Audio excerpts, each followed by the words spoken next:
Forever Amber, the 1947 film, takes us back to the 17th century where Amber, a young woman, rises from poverty to become a successful actress and mistress of a king. This movie stands out for its portrayal of a strong-willed character navigating through life's ups and downs, which continues to inspire viewers even today. Among the many roles, Amber's character is a favorite for her determination and resilience. Now, we've got some funny, shocking, and sad facts lined up about this classic film that will keep you hooked. But first, let's chat. What makes Forever Amber a lasting symbol in film history for you? And which character from the movie do you hold close to your heart? We're also eager to hear from you. Share your most memorable moments or personal experiences related to Forever Amber in the comments. Your stories add to the rich tapestry of this film's legacy. Let's keep the conversation going. The movie Forever Amber from 1947 is a drama set in the 17th century in England. It tells the story of Amber St. Clair, a young woman who rises from poverty to become a favorite of the King of England. Through her journey, Amber experiences love, loss, and adventure against the backdrop of historical events like the Great Fire of London and the Plague. The film features Linda Darnell as Amber and Cornel Wilde as her true love, Bruce Carlton. Despite its controversies, the movie was a box office success and received an Academy Award nomination for its cinematography. Cornel Wilde, despite his reservations about working with the demanding director Otto Preminger, joined the project at the behest of Darrell F. Zanuck, who valued Wilde's strong appeal to audiences and potential to boost the film's financial success. The original composer, Erich Wolfgang Korngold, had to leave due to health issues, leading to David Raksin taking over the musical score. The film also marked the first appearance of Doretta Johnson on the big screen. In a surprising twist, despite being credited, Dolores Hart did not actually make her screen debut in this film. It was her father, Bert Hicks, who was mistakenly identified as her in the credits. The film's initial release saw a record-breaking performance at the box office, earning over $700,000 in its first week across 17 theaters and increasing to almost $800,000 in the following week from 27 theaters. However, the film faced significant challenges with the Catholic Legion of Decency due to content concerns. To prevent receiving a condemned rating, the producers had to pull the film from theaters to make several changes, including a revised ending and the addition of a prologue and epilogue. These adjustments were crucial for the film's continued screening and acceptance by a wider audience. In the midst of production, the film faced a significant reshuffle, leading to Richard Greene and Linda Darnell stepping in to replace the original leads. The budget, initially set at a considerable amount, ballooned to over $65 million, a figure that was more than double the initial estimate and over 6 times the cost of the director's previous successful film, Laura. These challenges contributed to making it one of the costliest productions of its era. In a notable shift during production, Vincent Price was replaced by Richard Greene for the lead role. This film marked the beginning of a series of collaborations between director Otto Preminger and cinematographer Leon Shamroy. Controversy surrounded the film when the Catholic Legion of Decency criticized it for promoting immoral behavior. Despite initial resistance, 20th Century Fox eventually made several changes to appease the organization. These included a prologue stating the protagonist's actions would have consequences, a revised ending, and edits to reduce the implication of promiscuity.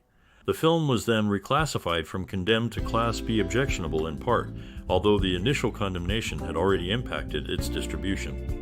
Spiros P. Skouras, the president of Fox, expressed regret, not for the content, but for initially challenging the Legion's authority. In her final screen appearance, Susan Blanchard took a bow from the acting world. The film also became a canvas for the celebrated designer Renee Hubert's lavish costumes, with an original budget of $65,000 for Peggy Cummins' costumes being reallocated and an additional $25,000 spent on modifications for Linda Darnell. Behind the scenes, the production played a pivotal role in the personal life of Linda Darnell, who found her relationship with former spouse Peveril Marley rekindled, leading her to credit the film with the reconciliation of their marriage. In the search for the perfect lead for a notable film, the initial choice was Jean Tierney, who ultimately turned down the role due to her dissatisfaction with the script. The role was then filled by Linda Darnell. The casting process was extensive, with over 200 actors auditioning before Peggy Cummins was selected, thanks to her performance in a West End play that caught the producer's attention. Alan Napier, a seasoned actor, shared the screen with George Sanders in a total of 8 films, showcasing a recurring collaboration between the two actors over the years. In the process of bringing the historical drama to the screen, significant changes occurred in the cast and crew. Initially, Vincent Price was selected for the role of Lord Harry Almsbury, but as the project evolved, Richard Greene took over the part. The lead role saw a similar shift. Peggy Cummins had been brought to America to portray Amber, yet after a pause in production for script revisions, it was determined that her recognition was insufficient for the lead. Consequently, Linda Darnell was cast in her place. Behind the camera, Otto Preminger stepped in to direct, replacing John M. Stahl. These adjustments were part of the film's journey to completion. Discrepancies in recollection led to varying reports on the duration of Peggy Cummins' work on the film, ranging from 39 days to 2 months. The latter, supported by the volume of production photographs, seems more credible. On set, an attempt to mimic London's fog using a special vapor caused an unexpected side effect, leading to digestive upset among the crew. Additionally, both Otto Preminger and George Sanders would later share the role of Mr. Freeze in the Batman television series of the 1960s.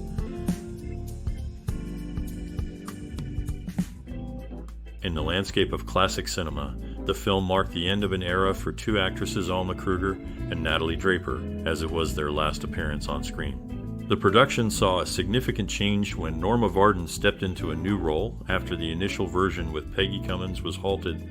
Adding to the film's connection to future cinematic milestones, Alan Napier, who shared a close friendship with Michael Gough, would later see his friend portray the iconic butler Alfred Pennyworth across the Batman movies released in the late 20th century.